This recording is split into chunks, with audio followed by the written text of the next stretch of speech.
कांग्रेस नेता राज्यसभा सांसद विवेक तनखा ने इंडिया गठबंधन पर दिया बयान। भाजपा के 400 पार के नारे पर दिया बड़ा बयान। आपको लगता है गठबंधन टूट रहा है, मुझे जमता दिखाई दे रहा है। आपातकाल के समय कांग्रेस भी यही बोलती थी। जिस प्रकार का घटनाक्रम आपातकाल के समय था, आज अघोषित आपातकाल नजर आ रहा है। कांग्रेस भी आपातकाल के समय यही बोलती थी, जैसे इलेक्शन की घंटी बजेगी जनतंत्र सामने आ जाएगा, मोदी जी को ऐतिहासिक हार का सामना करना पड़ेगा। विवेक तनखा, आज मोदी जी की हालात वही है जो आपातकाल में कांग्रेस की थी। लोकसभा चुनाव है, किस तरीके से तैयारी है कांग्रेस की? मुझे लगता है कि अगले कुछ दिनों में फॉर्मल नोटिफिकेशन हो जाएगा, आचार संहिता लागू हो जाएगी। पिछले चुनाव में 10-12 तारीख को ही हुई थी शायद, तो वही एक्सपेक्टेशन है कि अब की भी होगा और अप्रैल के एंड तक और मई की बिगनिंग तक शायद वो चुनाव चलते हैं। 6-7 फेजेस में होंगे।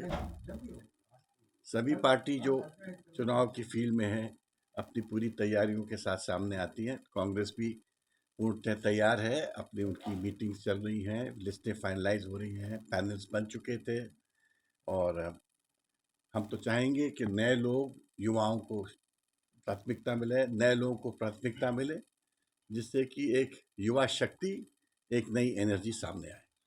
भारतीय घोषित करने में इस बार भी उन्होंने बाजी मान ली। क्या लगता है कांग्रेस कहाँ पिछड़ जाती है? इसको पिछड़ना नहीं कहते हैं, इसको मंथन कहते हैं।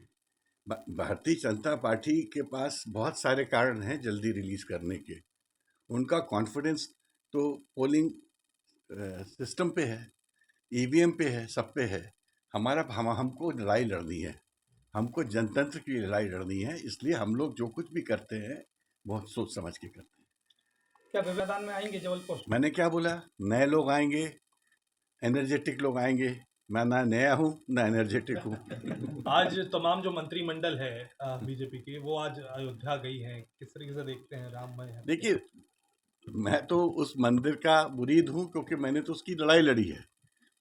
जो लोग आज गए होंगे शायद उस मंदिर के वकील नहीं थे, मैं तो उस मंदिर का वकील था। स्वरूपानंद जी शंकराचार्य जी का मैं वकील था। मैं सुप्रीम कोर्ट में बाकायदा राम मंदिर के लिए अपेयर होता था। मगर ये मैं सोचता हूँ, ये मेरी सोच है, मैं शासकीय गेस्ट बन के कभी ना जाऊंगा। मैं जब मंदिर जाऊंगा तो विवेक तनखा एक श्रद्धालु की हैसियत से खुद जाऊंगा।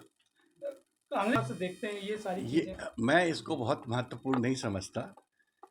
जो पार्टी के पास लाखों में सदस्य होते हैं, 2-4 लोग यहाँ से वहाँ चले जाए या उनके यहाँ आ जाएं, उससे ना उनको फर्क पड़ता है ना हमको फर्क पड़ता है।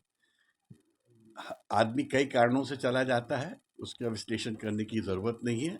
अल्टीमेटली हम जनतंत्र हैं और जनता जनार्दन जिसको चाहती है उसको इलेक्ट करती है। लोग आएंगे और जाएंगे, उससे कोई अंतर नहीं पड़ता। इंडिया गठबंधन का इंडिया क्योंकि जिस प्रकार से टूट रहा था वो नहीं, आप कह रहे हो टूट रहा था, मुझे पता जम रहा है।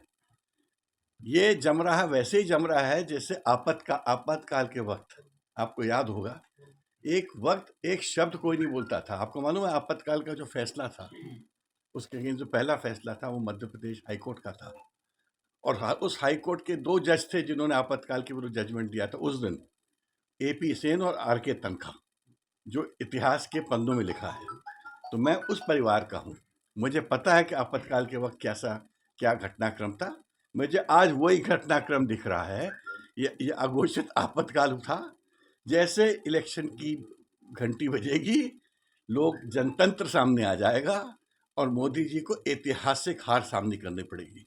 कांग्रेस भी ऐसे कुछ कह रही थी, मगर आज मोदी जी की हालत वही है जो कांग्रेस की आपातकाल के वक्त थी।